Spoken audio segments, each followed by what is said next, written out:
Hello everyone, myself Rahul Singh and welcome to Career Pluto YouTube channel. I hope आप सभी अच्छे होंगे। तो दोस्तों आज की जो इन्फॉर्मेशन है बहुत ही काम की इन्फॉर्मेशन होने वाली है, बिकॉज की आज हम बात करने वाले हैं कि G20 देशों में जो 20 देश के समूह ने एक सम्मेलन में जो भारत में एजेंडा पास किया उसके बारे में हम सारा कुछ डिस्कस करने वाले हैं। और भारत के अब तक जितने एजेंडे पास हुए हैं, अब तक जो भी उनमें क्रियान्वयन हुआ या उसमें अभी सम्मिलित होके काम होने वाला है, उन सब में हम चर्चा करने वाले हैं, वो सारी चीज़ें बताने वाले हैं। इसके साथ ही साथ हमारे जो भारत का न्यू डेवलपमेंट क्या हो रहा है वो भी हम बताने वाले हैं। साथ ही साथ हमारे जो भारत में क्या अच्छा ग्रोथ हो रहा है जिससे हमारी अर्थव्यवस्था और हमारे देश की कंपनियों को काफ़ी प्रोत्साहन मिलने वाला है या गवर्नमेंट की तरफ से काफ़ी साहस मिलने वाला है और हमारे सभी देश भाइयों को उसमें क्या है बहुत ही हेल्पफुल मिलेगा और उसमें काम करने का एक बहुत ही मज़ा मिलेगा। और साथ ही साथ हमारे देश की जो एक आर्थिक स्थिति है और प्रौद्योगिकीकरण है और शिक्षा का जो विकास है वो भी काफ़ी अच्छा डेवलपमेंट होने वाला है। हम सभी भारतवासियों को काफ़ी गर्व महसूस कर पा रहे हैं और काफ़ी गर्वान्वित हैं कि हमारे भारत देश दिल्ली शहर में जो G20 20 देशों के समूह का एक जो मंच रचा था और जो मंच में एक एजेंडा पास हुआ वो सबसे पहला एजेंडा था कि रेल कॉरिडोर का, जिसमें से दोस्तों ये मैं बता दूं अभी क्या है, ये अपने जो भारत का एजेंडा है वो पास हुआ और जो जिनपिंग का प्रोपेगेंडा था वो फेल हो गया। तो अभी ये कह लीजिए जो हमारा रेल कॉरिडोर है ये अभी यूरोपियन कंट्री तक हमारी रेल दौड़ेगी और वहाँ से क्या है जो हमारे बिजनेस के शुरुआती दौर हैं वो भी काफ़ी अच्छे होंगे और वहाँ से जो डेवलपमेंट होगा मनी का वो भी बहुत अच्छा होगा। तो अभी ये कह लीजिए जो रेल में कॉरिडोर में 8 देश सहयोग देने वाले हैं, उनकी बात हम बता देते हैं। 8 देशों में सबसे पहले हमारा भारत है, फिर सऊदी अरब है, यूरोप है और इसके अलावा संयुक्त राज्य अमेरिका है, साथ ही साथ UAE। 8 समेत देश ये हमारे भारत में सहयोग प्रदान करेंगे। साथ ही साथ ये रेल कॉरिडोर अभी बता दूं कि ये आपका रेल कॉरिडोर पाकिस्तान और अफगानिस्तान के रास्ते हुए ना जाकर ये समुद्र के अंदर से जाएगा और सबसे पहले इसके 3 चरण हैं। प्रथम चरण में सबसे पहले ये दुबई तक रेल कॉरिडोर बनाया जाएगा, जिसमें रेल कॉरिडोर में 2 टनल बनाए जाएंगे। 1 टनल से आपकी रेल जाएगी और दूसरे टनल से ये रेल का रिटर्निंग रहेगा।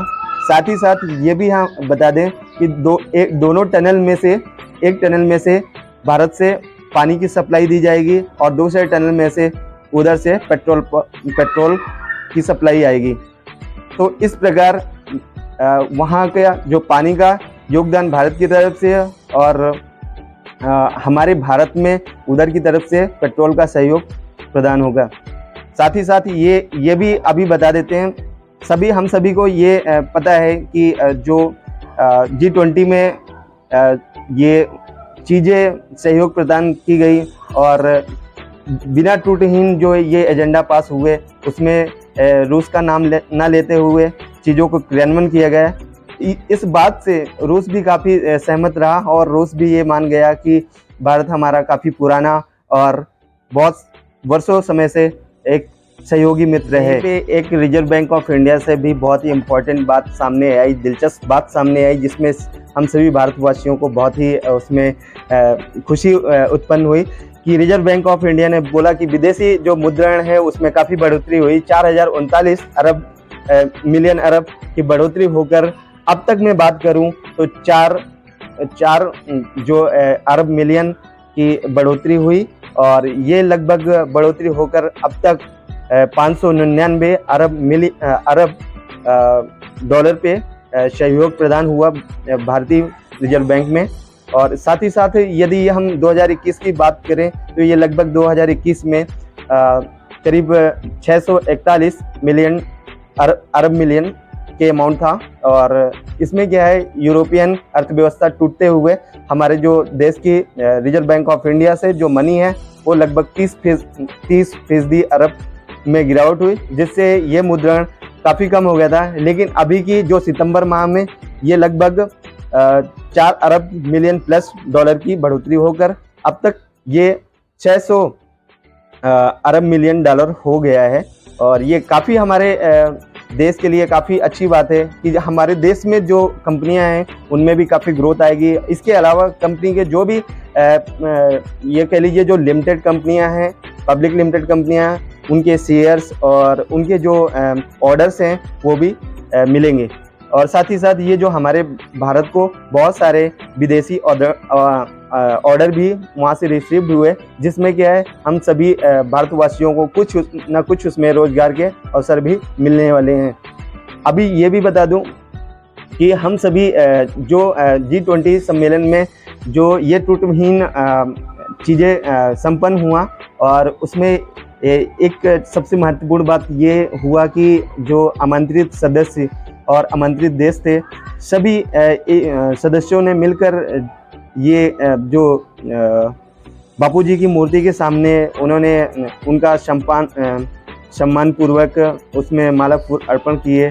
तो ये सब हम भारतीय वासियों के लिए बहुत सुखमय की बात है कि हमारा देश का जो गौरव है वो काफ़ी गौरवान्वित हुआ।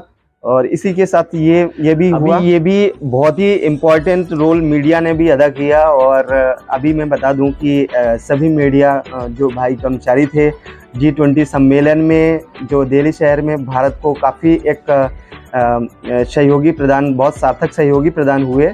और उन लोगों ने क्या है, किसी राजनीतिक तत्व और राजनीतिक प्रवक्ता को न मंच में बैठा कर उन्होंने जो पूर्व राजदूत थे और जो पूर्व रक्षा सहयोगी व्यक्ति थे, और इसके अलावा कुछ जो पत्रकार प्रवक्ता लोग थे, उनको बैठाकर हमारे देश के कुछ महत्वपूर्ण जानकारी देते हुए हम सभी भाइयों का एक एहसान रखा। और ये मीडिया जो जानकारी है, ये लगभग 3 दिन लगातार उन्होंने ऐसे सहयोग प्रदान किया। और ये हमारे देश का जो दरअसल काफ़ी सालों बाद ये असर हमको देखने को मिला कि वहाँ की जो मीडिया है और ये भारत देश भी इस चीज़ को कह पाया और समझा पाया सभी कंट्री को कि यहाँ जो भी हुआ अब तक, और इसमें सभी कंट्री भी उससे संपन्न हुई और हैप्पीनेस हुई। ताकि क्या अब उनको ये लगता है कि जब इतने बड़े G20 का सम्मेलन भारत जैसे देश में यदि संपन्न हो गया है, तो आने वाले ओलंपिक जो होने वाला है वो भी भारत उसमें महत्वपूर्ण भूमिका निभा सकता है, और महत्वपूर्ण भूमिका को निभाते हुए उस चीज़ को संपन्न करा सकता है। क्योंकि अभी जो भारत के पास भारत मंडपम है, एक बहुत बड़ा विशाल योगदान प्रदान करता है। इसमें यदि कैपेसिटी की बात करूं, फर्स्ट फ्लोर की कैपेसिटी की बात करूं, इसमें 7000 लोग बैठ सकते हैं, एक साथ मीटिंग अटेंड कर सकते हैं। और जिसके फर्स्ट फ्लोर में ही इनका जो अपर फर्स्ट फ्लोर है, जो MP थिएटर है जिसकी कैपेसिटी 3000 है, वहाँ पे भी काफ़ी अच्छी गैदरिंग के साथ लोग बैठ के मीटिंग कर सकते हैं। साथ ही साथ ये 427 करोड़ से लागत से बनाया गया जो सीढ़िया के हाउस से काफ़ी बड़ा है, यानी सब कंट्रियों से काफ़ी बड़ा हमारा भारत मंडपम है, जिसमें भारत के लिए बहुत गौरवशाली बात है। और यहाँ पे आने वाले समय में ओलंपिक खेलों का भी यहाँ पे सहयोग प्रदान होगा और मंच का आयोजन किया जाएगा। तो ऐसे ही भारत का सहयोग हमारे देश की तरफ से क्या हो रहा है, हमारे गवर्नमेंट की तरफ से क्या हो रहा है, ऐसी ही पुख्ता और सही जानकारी सुनने के लिए हमारे YouTube चैनल को सब्सक्राइब करें, ताकि क्या है आपके एक सहयोग, एक सब्सक्राइब और एक लाइक से हमारा जो इन्फॉर्मेशन है और बेहतर हो सकती है, और चीज़ें हम आप तक ला के देते रहेंगे। फिर मिलेंगे एक नए वीडियो के साथ, तब तक के लिए बाय। आप हमेशा वॉच करते रहें। Wish you all the best.